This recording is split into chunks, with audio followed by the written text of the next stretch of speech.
Hey everybody, welcome into this Adobe After Effects tutorial brought to you as always by tutvid.com. If you're new around here, my name is Nathaniel Dodds, and today we're going to take a look at creating this little lower third type effect. It's just a fast, relatively easy to create smooth lower third. I'll show you how to create a motion graphics template out of it as well, so you can easily ship it over to Premiere and replace the contents on the fly as you edit in Premiere. It's really, really easy to do. It's a whole bunch of fun. If you enjoy this tutorial and you want to see more After Effects and Premiere tutorials, make sure you subscribe to the channel, hit that subscribe button and the bell notification, because the subscribe button, as we've learned lately, doesn't do that much to keep you informed when new videos come out.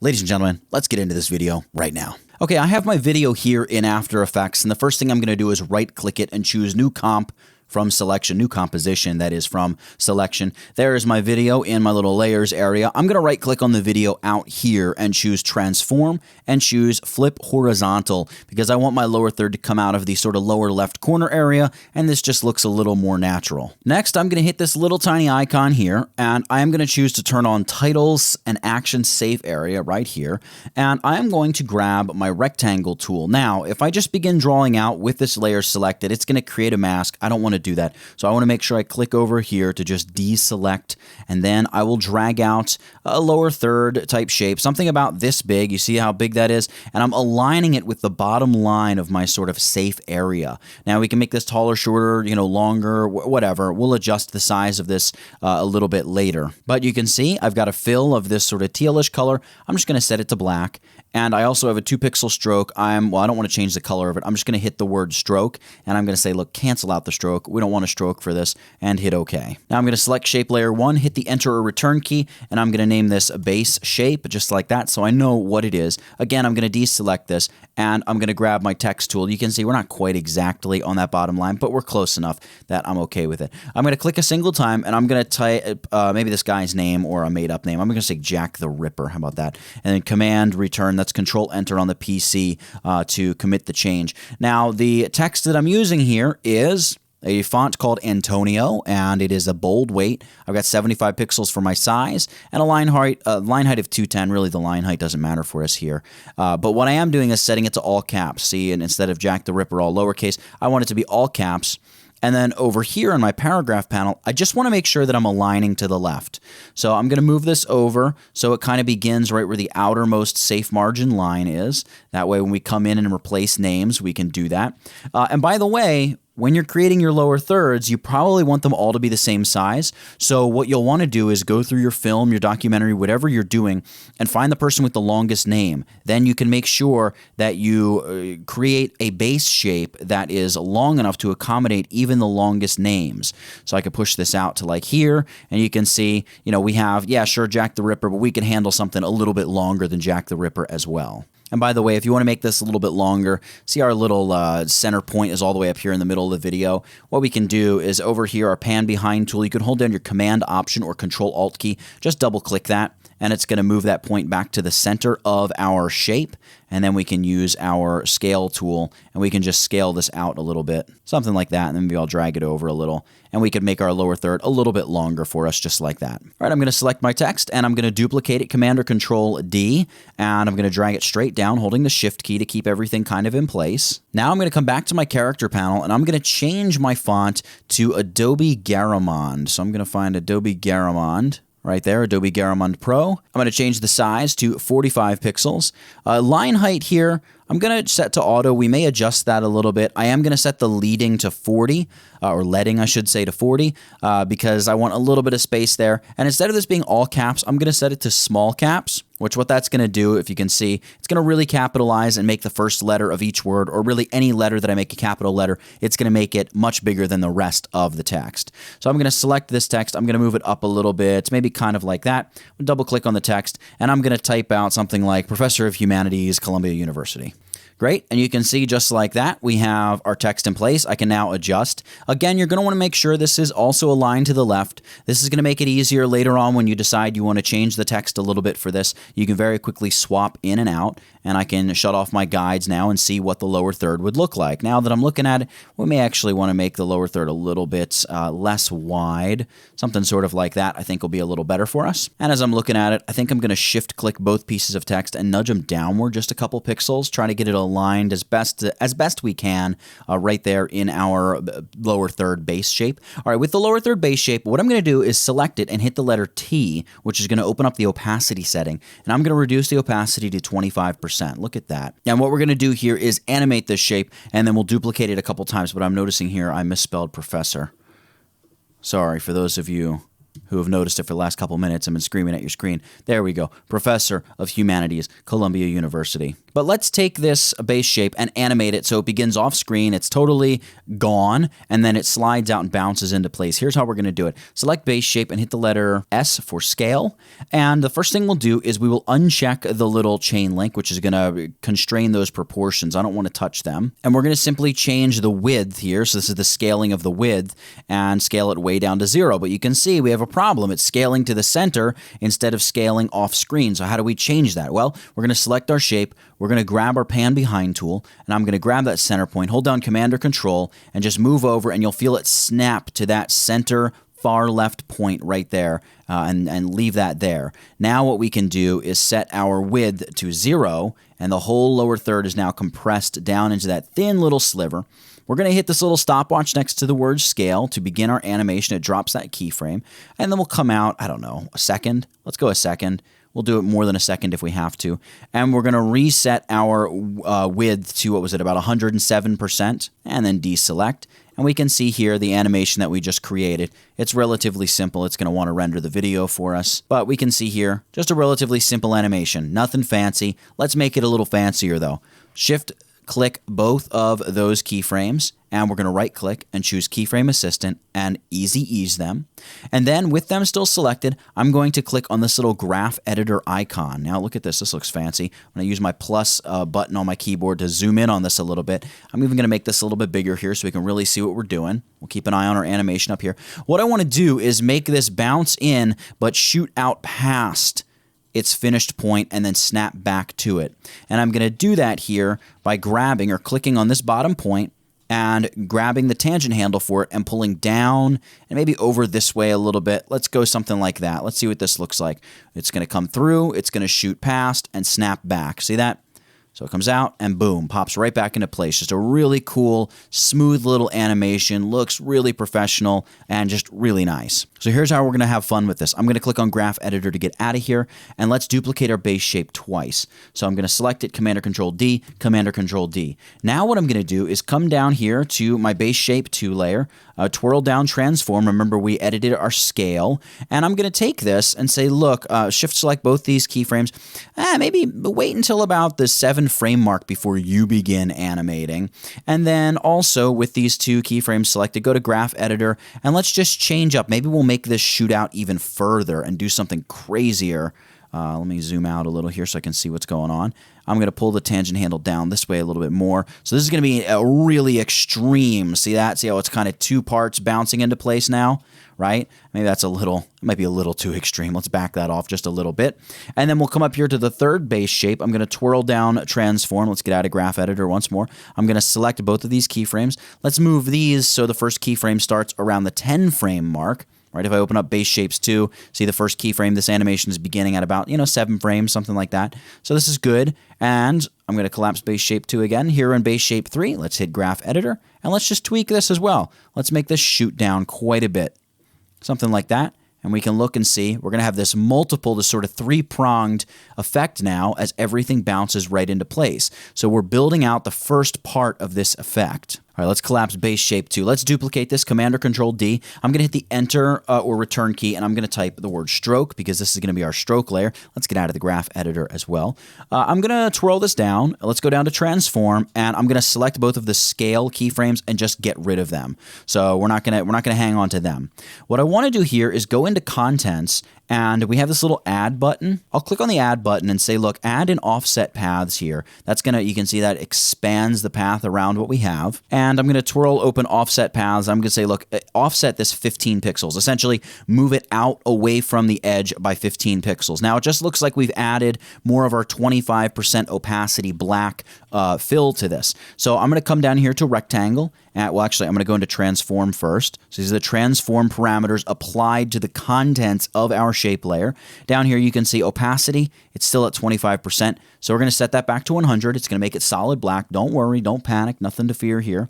We're going to go up to rectangle, and we're going to say, hey, look, rectangle, you have a fill applied to you. You also have the potential to add a stroke to you. That's what I'm interested in. Look, the stroke is shut off. Remember, we shut off the stroke way back early in the tutorial up here in the top toolbar.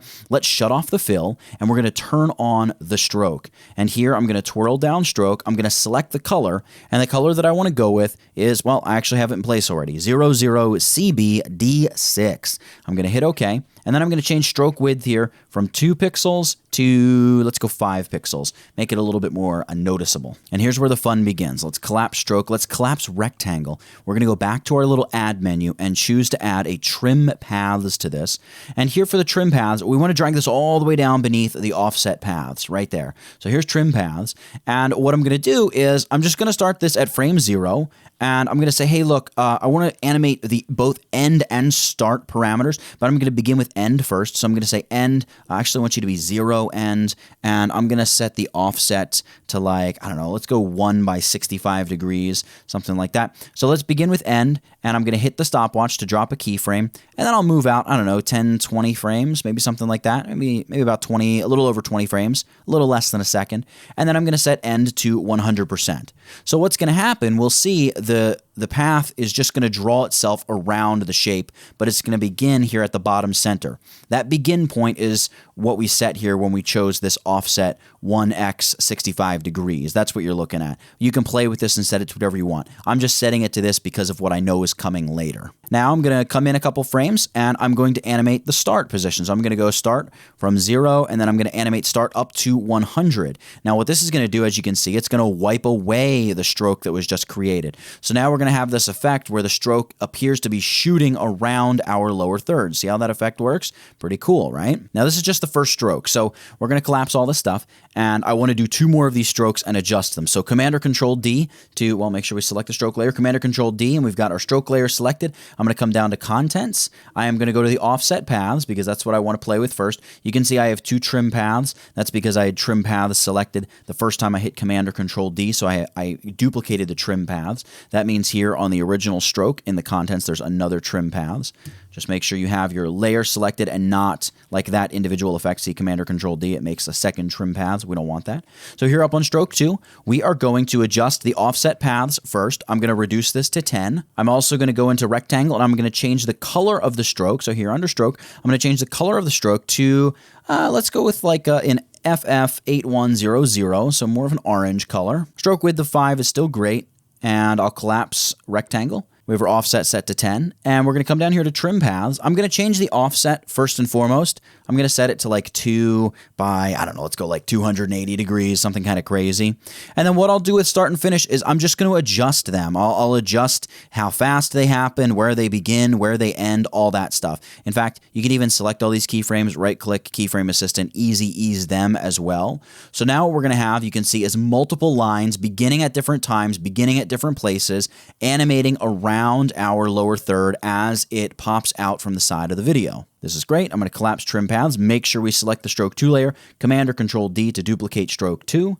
Open that up. And here, I'm going to go to offset first and foremost. We're going to reduce that from 10 to 5 pixels, so it's a little bit closer even to our lower third now. I'm going to go back to rectangle, and under the stroke, I'm going to choose a different color. I want to go with more of a red, so I'm going to stick with FF. I'm going to say 0015, so more of a red color. Collapse the stroke, and then I'll come down to trim paths. In fact, I'll collapse the whole rectangle area. Trim paths here. I'm going to set my offset to like 2x, but I'm going to reduce the angle to like, I don't know, 125, something right around there is good. And then I'm going to push this out even further so we have our lines sort of wrapping up at a little bit of a different time. So something kind of like that, and we can scroll through and see we have all these colored lines now shooting around our lower third as it drops and dips into place. And I want my final line to kind of disappear right as the black of the base of the lower third comes into place. right? So you can see how it all come together really nicely. Bing, just into place, and the red shoots off the screen. All right, I can collapse this. One other kind of interesting thing you can do is you can simply select the base shape layers, and if you have your normal black arrow selection tool selected, you can change the fill color. So I'm going to just move my timeline down a little bit. We could say, hey, you know what, I might want the fill to be more like, let me grab the eyedropper here, maybe this really cyan color. You can see that's already changing the color. Remember, it's only 25% opacity. Let's go to base shape 2. Let's kind of do the same thing. Grab the eyedropper. Maybe we'll choose that same color off the background. You know, for this particular frame, obviously you're going to have different frames in your film and your documentary, whatever. We're just having a little fun here. Base shape, and maybe we'll go with that same color. So that's a little bit too strong, so maybe I'll take this and darken it up a little bit, maybe darken and desaturate a little, something like that.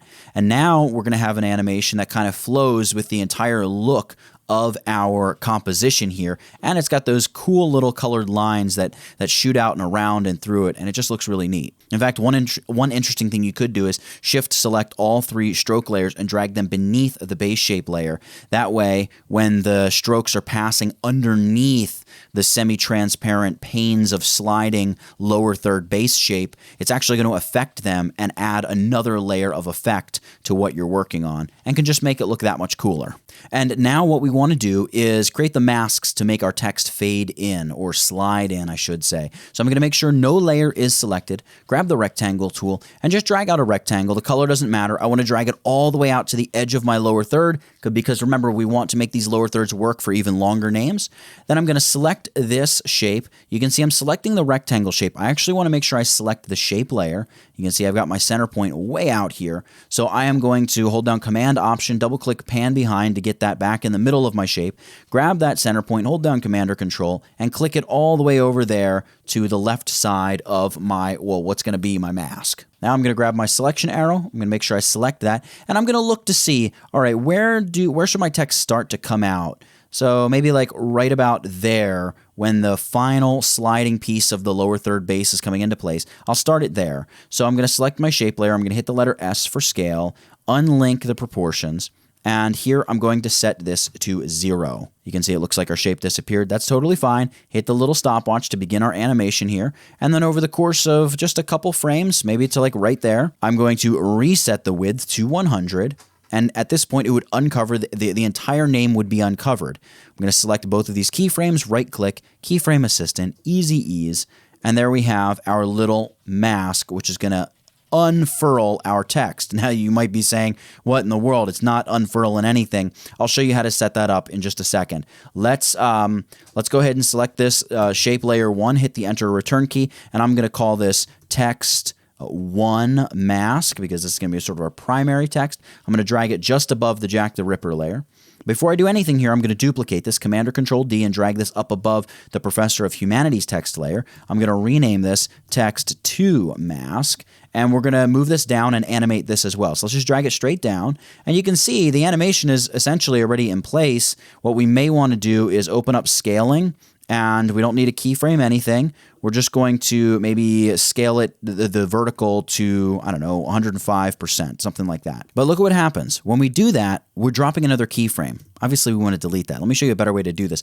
We want to expand this a little bit. So let's actually open up the text to mask layer. We don't want to transform the whole layer. Let's go into the contents, into the rectangle. We could select the rectangle path here, which is, well, we are going to. And I have my size options here. So I'm going to unlink them and say, look, instead of being 96 tall, let's make you 103 tall, something like that.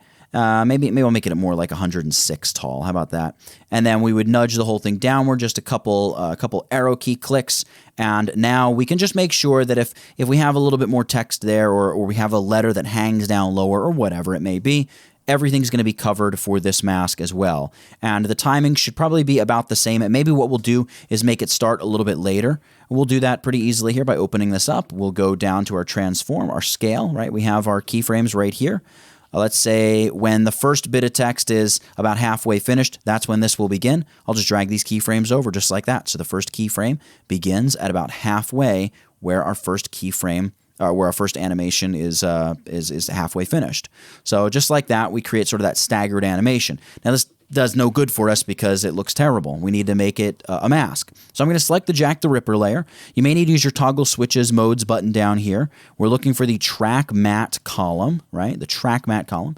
And here for Jack the Ripper, I'm going to click this and say, look, make my alpha matte text 1 mask. There we go. You can see that gives a little mask icon. Let's go up to Professors of Humanity and Professor of Humanities, I should say, and make this alpha matte text 2 mask. Look, our text has totally disappeared. Our lower third shoots out and our text slides right in behind it, just like that. Very cool. Now, how do we take this, not really complex, but just all these layers of animation and everything, move it into Adobe Premiere so we don't have to redo this every single time we have a different person appear in our film? Well, we're going to go Window, we're going to choose Essential Graphics Panel. And now here, I'm going to select the composition. I only have one, Man in Street Talking. It's this composition right here. See composition, Man in Street Talking. I'm going to select that composition. It's going to say, yep, I got it. I see what you're doing. And what we want to do is add a couple editable elements from our composition. And those elements are going to be the text in the main text and the text in the sort of secondary line here. So what I can do is hit this Solo Supported Properties button, which is you're going to see it's going to wreak havoc on my Layers panel. If I click it, open everything up. I don't need to do that. I have 2 little bits that I need to add to this. So I'm going to twirl down Jack the Ripper text layer. Yep, I want the text, the source text. That's what I want to edit. So I'm going to drag this and drop it in the Essential Graphics panel. And there we have it, Jack the Ripper. And now I'm going to do the same thing for Professor of Humanities, text, source text, drag and drop it in there. And then I can simply hit Export Motion Graphics Template. Make sure I save my project first. And here you can simply choose where you would like to save it on your hard drive, or if you want to save it to one of your Creative Cloud libraries, you can do that. So I could drop it into my Premiere Pro Assets library, go over to Premiere Pro, open it up, use the Essential Graphics panel in Premiere Pro, and you can just drag this right onto your timeline just like it's any other graphic, piece of video, whatever, and you'll have a little box that pops up that allows you to change the text on either one of these 2 fields of text right there in Premiere Pro, so you don't even need to come back into Adobe After Effects to make changes. Oh, by the way, you might want to give your motion graphics template a name other than untitled, something like teal blue lower third or lower third for my movie project or whatever. So there you have it. We've created a relatively simple lower third using this, I guess we can call it a rather comprehensive tutorial at this point. But this is how you can create simple, yet smooth, yet reasonably professional looking lower third motion graphics in Adobe After Effects and easily use them in Premiere Pro. All right, so there we have it. You can see pretty easy, right? Just a nice simple lower third, nothing to it. Little animation, a little fading here and there and adjustments to build out what looks like a really complex effect. But now you know it's not really that complex. It's a few layers, a few shifting and adjusting timing and animation, and you can get some really, really cool stuff here in After Effects, like most of After Effects. A lot of really cool stuff. Ladies and gentlemen, for learning a little bit about trim paths and offsetting paths and animating multiple layers and all the different stuff we covered here today in this Adobe After Effects tutorial, that's it. Get it? Got it? Good. Nathaniel Dodson, tutvid.com. I'll catch you in the next one. And before you go, make sure you subscribe to my channel for more great tutorials every day. Also, buy my course. It helps us do what we do, and this channel is supported by viewers just like you. You can also just click the thumbnail and watch another video from this channel. See you next time, guys.